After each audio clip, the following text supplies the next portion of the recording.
মানে অলপ আগত কলো মই টকা পইচা এনেকুৱা ফেলাব পৰা নাই মই টকা পইচা নাই যেটো অপজিশনৰ এমচিএলএ কিন্তু ভগৱানে মোক সহায় কৰিছে আৰু মোৰ যিমান ৰাইজ আছে মোক সহায় কৰিছে কমসে কম 2900 কাছাকাছি মই জিকিলো সাৰ্টিফিকেট পোৱা নাই সাৰ্টিফিকেট দিব তো মই মোৰ তৰফৰ পৰা সকলো মোৰ কৰ্মীসকল আৰু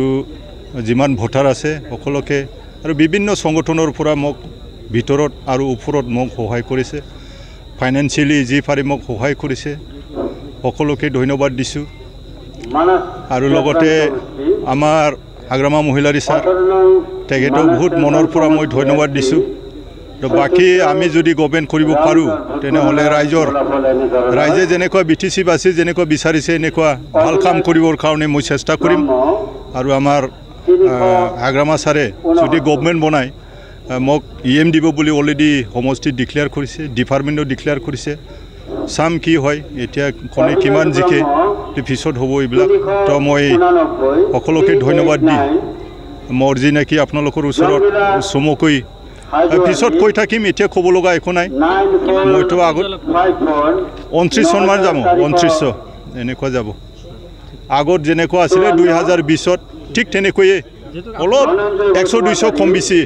50-60টা এনেকুৱা কম বেছি হৈছে ইপিপিএল চৰকাৰ শক্তিশালী এজন কাৰ্যবাহী সদস্য আপোনাৰ লগত যুঁজ হৈছে এই ক্ষেত্ৰত আপোনাৰ যথেষ্ট মই অথনি ক'লো অলপ আগতে ক'লো তেখেতে বহুত পইচা ফেলাইছিলে এতিয়া পইচা কামত দিয়া নাই আৰু যেটো হি বাহিৰৰ হয় মই হল বিটিসি সৃষ্টি হোৱাত ৰাইজৰ লগত থাকি পেলাই আমাৰ 16 নম্বৰ নিসীমা সমষ্টিটো তেতিয়া মই এফচুৰ প্ৰেসিডেন্ট আছিলো তেতিয়াই মই এইটো সমষ্টিটো মোৰ ৰাইজক লৈ পেলাই বনাইছো ফেৰেঙা ৰঞ্জিত বসুমতাৰ তেখেতৰ একো ইয়াত অৰিহণা নাই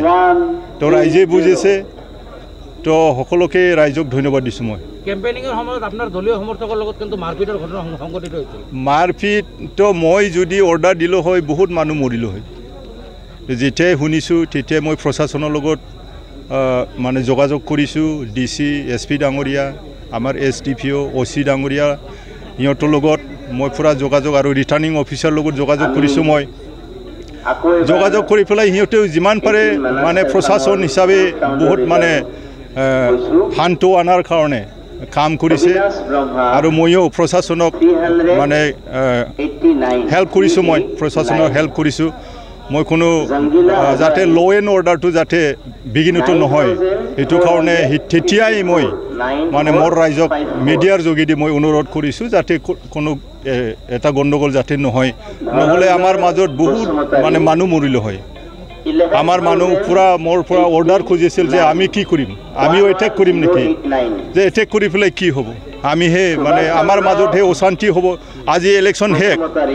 কোনে ৰিস্ক ল'ব বহুত মানুহ মৰিল হয় সেইটো কাৰণে এইবিলাক আগৰ পৰা মই অশান্তিটো বিচৰা নাই শান্তিটোৱে বিচাৰিছো তো এইটো কাৰণে আমাৰ এটা আঘাত হৈছিলে 3টা গাড়ী নষ্ট হৈছে 3টা গাড়ীটো যোৱাকালি ওলোৱা হ'ল MBI ৰিপৰ্ট ফালো